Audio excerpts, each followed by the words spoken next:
All right, folks, here with Gordon Franken of the Scorpion / Stingrays now, exactly. Gordon, welcome here. Watch the Penguins and Capitals intermission between periods 2 and 3. Caps and Penguins had a 2 apiece here. Gordon, you told me off camera earlier, you are a robotics engineer, is that correct? That's correct, yeah. So you build robots that defuse bombs. That's correct, yeah. That's an awesome job. How did you ever get involved in that? I got involved in high school. I joined a robotics club, fell in love with it, and been doing it ever since. Wow.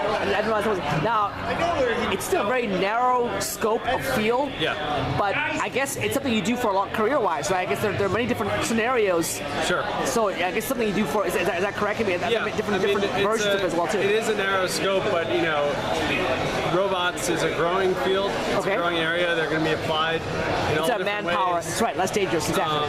In a lot of different ways. It's, you know, a lot of people are saying it's kind of the next big technology that's going to hit. And robotics technology can be applied in all different things. Anything like self-driving cars, household appliances. I mean, you name it.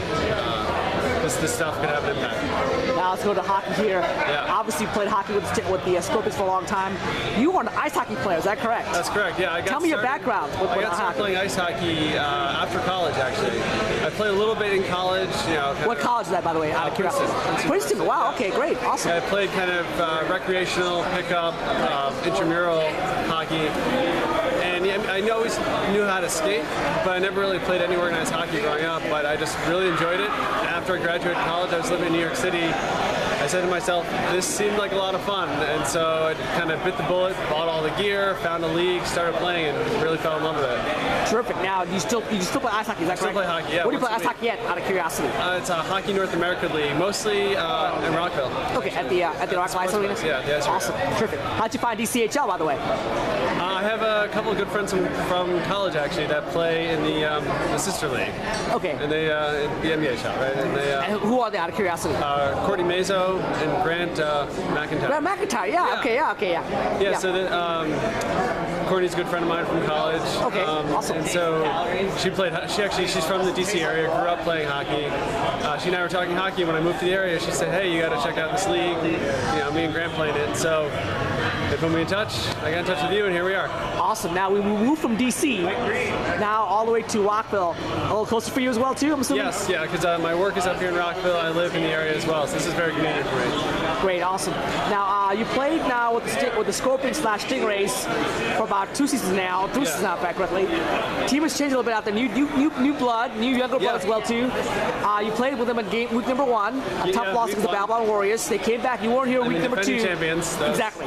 Tough game. Week number 2, they came back and showed some heart against L2T. Yeah. Your thoughts on the new looks on Stingrays and what they have to do to compete in the red division? Now you guys are 2 times defending TGI's Cup champions. This is true. What do you have to do to stay that way or move up in the red division? That's a good question. I think we have a lot of new personnel that we've had to integrate in. A couple people that are pretty new to hockey and to floor hockey and to the rules we play here. So there's a learning curve, and you definitely saw that our first week. We took a couple offsides penalties, too many men penalties, some careless ones that will work out over time.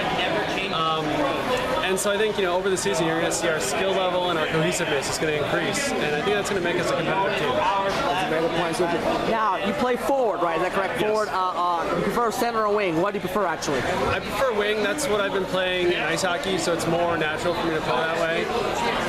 What we've been doing a lot with a couple of the guys I've played with for the last couple seasons on the Stingrays is a lot of times I'll take a face-off, but have someone else like Brian or someone cover the center position, but I'll take the face-off. Okay, 2 other questions for you as well, too. How is ice hockey different than floor hockey, and how does floor hockey help you better in ice hockey? Those are 2 very good questions. I mean, the main difference is kind of the flow of the game. In hockey, if you don't do anything, you can still glide, you can still maintain speed. So floor hockey is much faster. I mean, you really have to keep your feet moving. Okay. And so that's tricky for me sometimes. Sometimes I get caught, watching the ball, and I forget that I have to keep moving my feet, to get to where I need to be. But overall, I mean, with the rules that we play and this, the arena that we play in, the gameplay itself is very similar. So positioning, there a lot translates over. So I really, I get to play the same kind of game in both cases. What in floor hockey? What do you do in floor hockey that helps you skill-wise improve in ice hockey? think communication. Okay. I mean, any team sport, communication is key, and especially a team like ours where we're, the first week we didn't even know half our names. So really, just communicating, and especially with people that are newer to hockey. And I mean, the ice hockey team I play with, we got some guys that are learning as well. And so, it's one thing just to shout certain hockey terms that people have been around the sport know, but to really come off the ice and say, hey, do you know what I mean when I say point? These are terms that not everyone understands. And so, making sure you're communicating clearly with your teammates is key, no matter what sport you play. Obviously in hockey, you're playing, I'm assuming the men's division, is that correct? Yeah. Here you played co-ed. Differentiate between co-ed hockey and men's hockey. What are these adjustments you have to make as a player playing with the co-ed style? Playing with the co-ed style, your lineups become more critical. It's really making sure you have the personnel and really getting the matchups. And because you are kind of restricting the numbers, just really making sure that you set the lines accordingly. That's a very good point as well, too. Final thought here, DCHL, you played for a while here.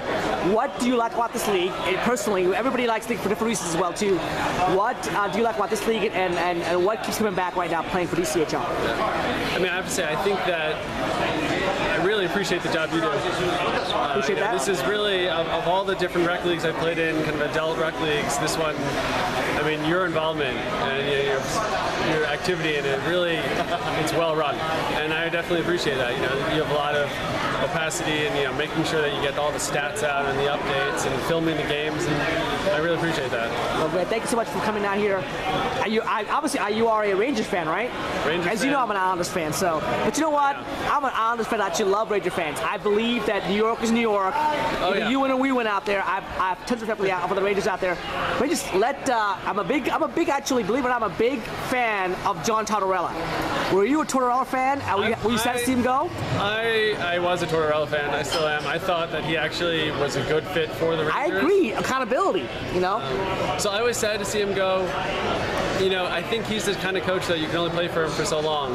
And I think good point. Whereas welcome. I think you did start to see that with, he brought what in reality was a pretty kind of mediocre team to, the playoffs many years in a row. And I agree. I think you and I agree on this. I think John Tortorella overachieved the talent they have. I don't think the Rangers were talented people thought they were. I think they overachieved. Yeah. Now with Alain Vigneault in place, a little less physical hockey, more finesse hockey, more skill required from Alain Vigneault. Putting with the Rangers, they're playing well right now. Can they make the playoffs? Now they are. I think they are a playoff team. I think they're a bubble team, though. It's they've been clicking the last couple weeks, but there's still a lot of pieces that they have to get in sync. And I think getting the personnel to match the coaching style is tricky. It was tricky under Tortorella, especially when they bring in a couple of the stars like Richards and Nash that didn't really fit under Tortorella. Now they've got some guys and they got some more speed that works under Vigneault, but then some of the old school guys, Callahan, Girardi, are finding themselves a little lost under Vigneault's system. So we'll have to. It's always tricky as a GM, right? You have to make those decisions, match your coach, match your personnel, and see what happens. Chemistry is very important. You're very right about that. One last question about the Rangers here. Nash, a very polarizing player. Yeah. Are you pro Nash or anti Nash? I'm on the fence. He hasn't won me over. I'd say we got Richards. We spent a lot of money to get him. And that first season we had him, he didn't produce the way we expected, but he came through in the clutch many times. Game-winning goal in the last minute, in the last second, time and time again. He earned his keep. Nash, he's been there in spurts, but he hasn't been consistently there the way we paid him for it. $1 million man right there. Good, point. I don't watch too many Rangers games, I'll be honest with you. Nash just seems slow to me. Every time I watch Nash play, I'm like, he just seems slow. He's a big guy, power forward, obviously, but lack of speed to me, it stands out to me. I'm not sure about you out there, but I'm surprised at how slow he is for a star player. He's a big guy too. Sometimes it takes a while for that to get up to speed, and you see it in bursts, and it's like I said, it's tricky to figure out how a guy like that fits in to a coaching system and into a roster. Good point. One last before we get to go here. Olympics coming up very shortly here. Yeah. Who do you like? I hear the favorites are U.S. Actually Canada and Russia and U.S. Does U.S. have a chance to win this the gold medal? And number one, if they don't, who do you think is going to win the gold medal? I think U.S. has a chance. I think what we saw the last time around. They can put together a really competitive team with the personnel they have.